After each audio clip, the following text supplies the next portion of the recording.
Innal hamdalillah nahmaduhu wa nasta'inuhu wa nastaghfiruh wa na'udzu billahi min syururi anfusina wa min sayyiati a'malina may yahdihillahu fala mudilla lahu wa may yudlilhu fala hadiyalah. Asyhadu an la ilaha illallah wa asyhadu anna Muhammadan abduhu wa rasuluh alladzi la nabiyya ba'dahu wa la rasula ba'dahu, amma ba'du.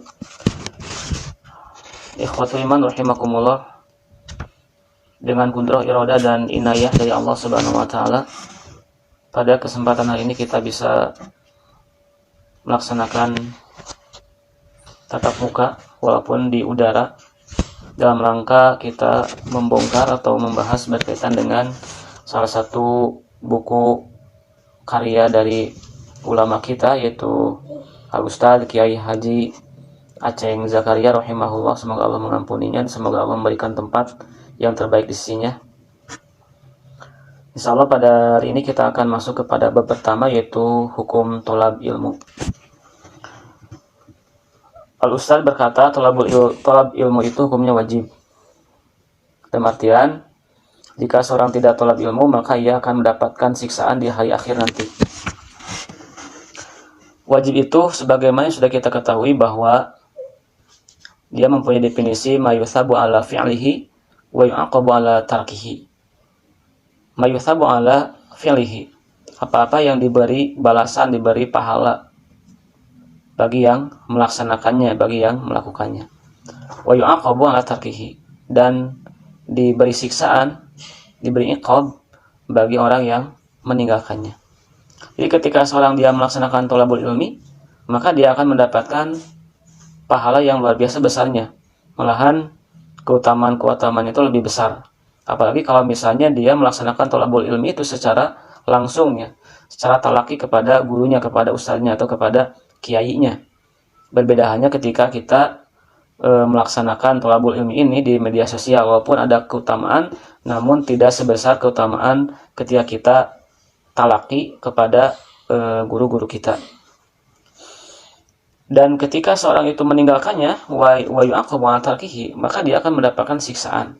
Dia akan mendapatkan iqab dari Allah Subhanahu wa taala, baik secara insan ataupun tidak.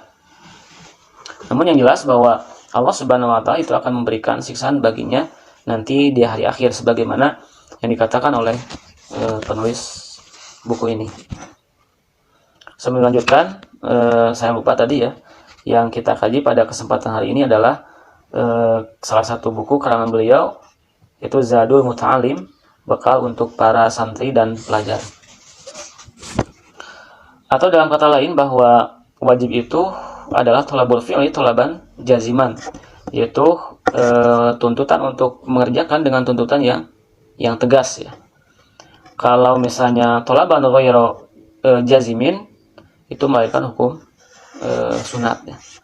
Sedangkan wajib itu tolaban jaziman, atau tuntutan yang tegas, tuntutan untuk mengerjakan. Tentu saja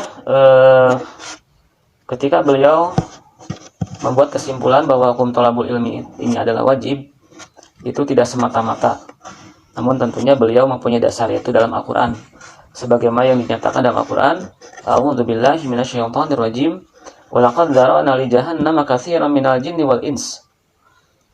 Walaqad dzara'na li jahannama, dan sesungguhnya benar-benar kami telah menciptakan atau menyediakan bagi jahanam itu katsiran minal jin, banyak di antara kalangan jin dan wal ins, dan manusia.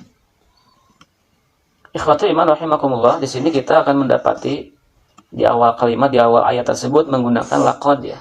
Ada lam taukid dan ada lam taukid dan qad, yang mana kedua-duanya ini sebagai litakid, ya, sebagai penguat.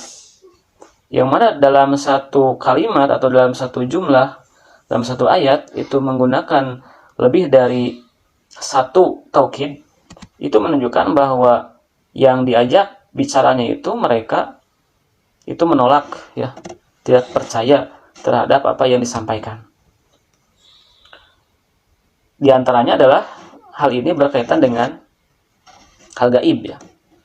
Jadi kebanyakan orang itu tidak percaya, tidak yakin terhadap suatu yang gaib, ya, di antaranya surga, neraka, kemudian alam kubur.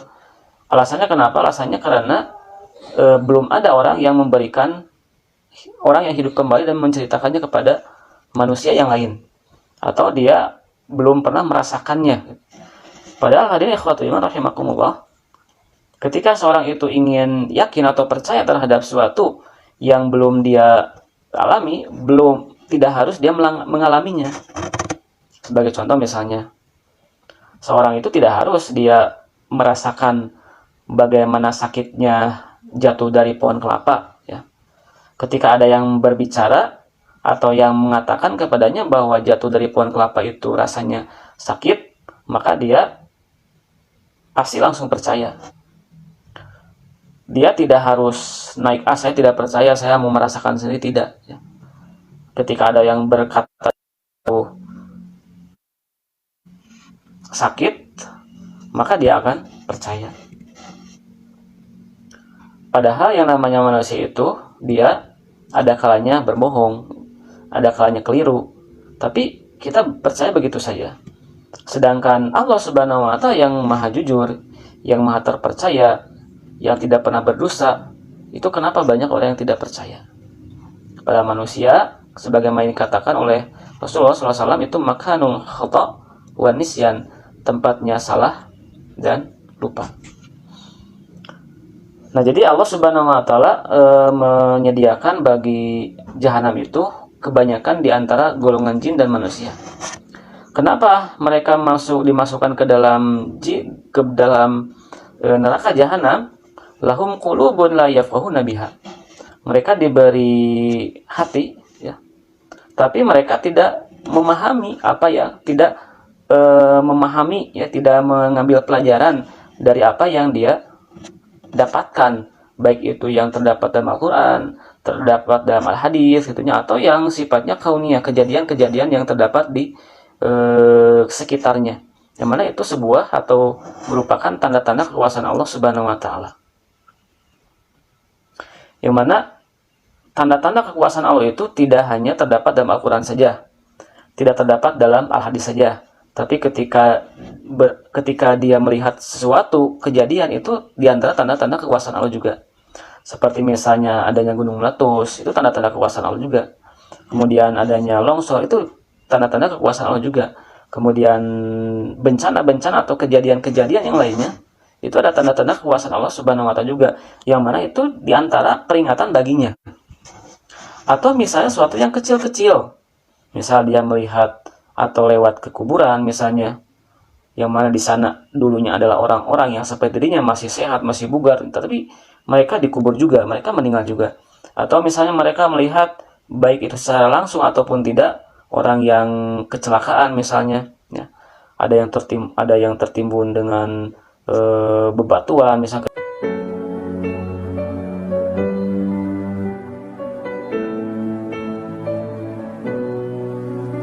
يا عاشق الموت